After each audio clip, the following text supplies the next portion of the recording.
Hi everyone, Ron Guth here.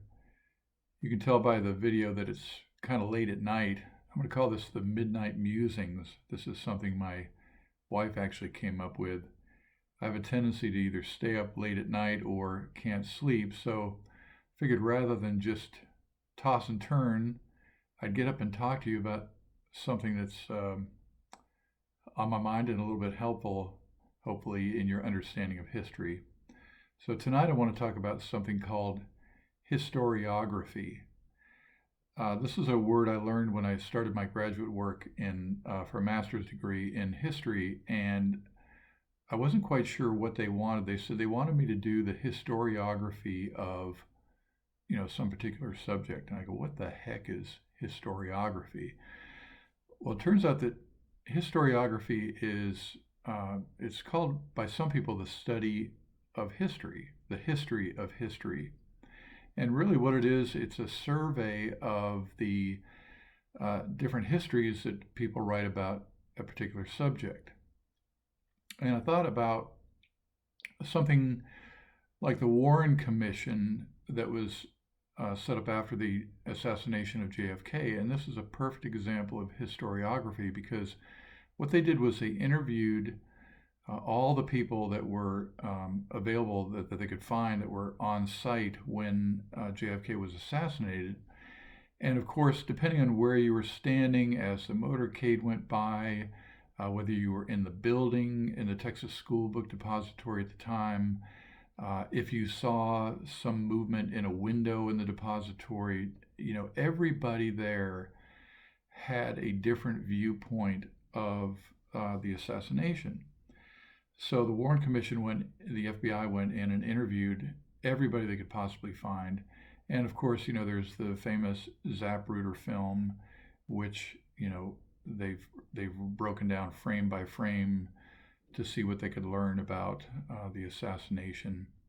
So the Warren Commission report is literally a historiography of the Kennedy assassination. It's a history of the histories that they accumulated following that investigation. There's a movie out called Vantage Point, and it is a similar thing. There was an explosion that occurred, and they went in. The movie shows the different vantage points of people depending on where they were standing or where they were at during this event.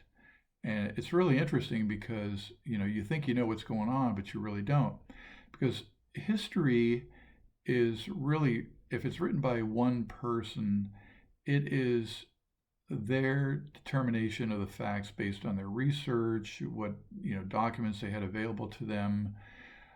It could be source documents. It could be direct narratives where they went out and interviewed people that were living at the time and that sort of thing. So every history is different, and it could be affected by a certain bias.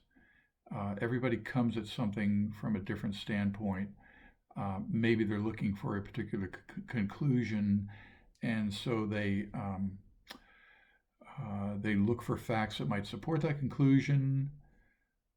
But so every history is different, and as a result, when you do a historiography and gather all these different histories together, you get a more complete picture of what actually happened.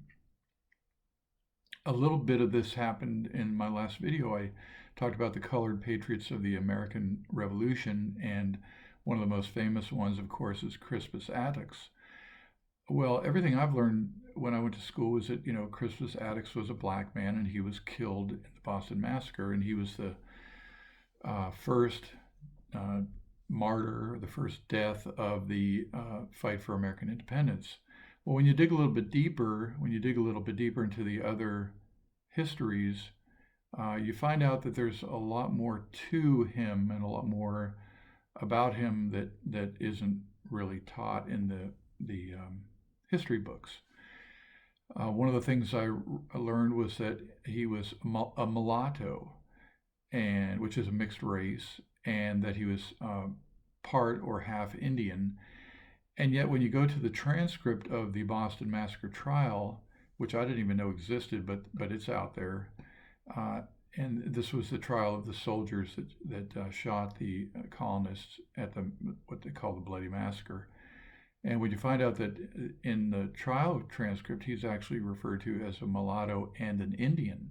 So there are some historians that believe that he may not even be black at all, which, of course, would completely change, our view of him in history. The other thing, they call him the first martyr of the American Revolution. If you look at my other video that talked about when did the American Revolutionary War start, we found out that it was the Battle of Lexington and Concord in 1775. So if that's the case, and the Boston Massacre took place in 1770, then how can we really consider him to be a martyr of the Revolutionary War or the American Revolution? Sam Adams did a really good job of propagandizing the Boston Massacre. He's the one that came up with the name of the Boston Massacre, and they repeated it over and over and over again. So it was really foremost in the mind of the American colonists as they marched toward independence. So in that sense, yes, Attucks was a martyr of the fight for American independence. But again, if you look at historiography of the event, you find out these other facts that maybe give you a different picture of history and a more complete picture, and something to chew on, something that is different than what you may have already learned. So that's the difference between history, which is an individual recounting of events, and then you have historiography, which is really an accumulation of different histories of the same event. So hopefully that'll give you a better idea of what historiography is all about. And so I encourage you, whenever you research a historical topic, don't just depend on one source. Try to get as many different sources as you possibly can. And of course, you have to look at each of them critically and try to seek out from each of them the kernel of truth, because that's really what we're trying to get to, is the truth of what really happened. Sometimes we never even know. I mean, we know that Kennedy was shot. We know he was killed, but there's still so many conspiracy theories and so many questions that we still have that are unanswered. We know, for instance, that Oswald was considered to be the shooter, and we know certainly that Jack Ruby shot Oswald. I mean, there's no denying that fact. It was seen by so many people that it's indisputable.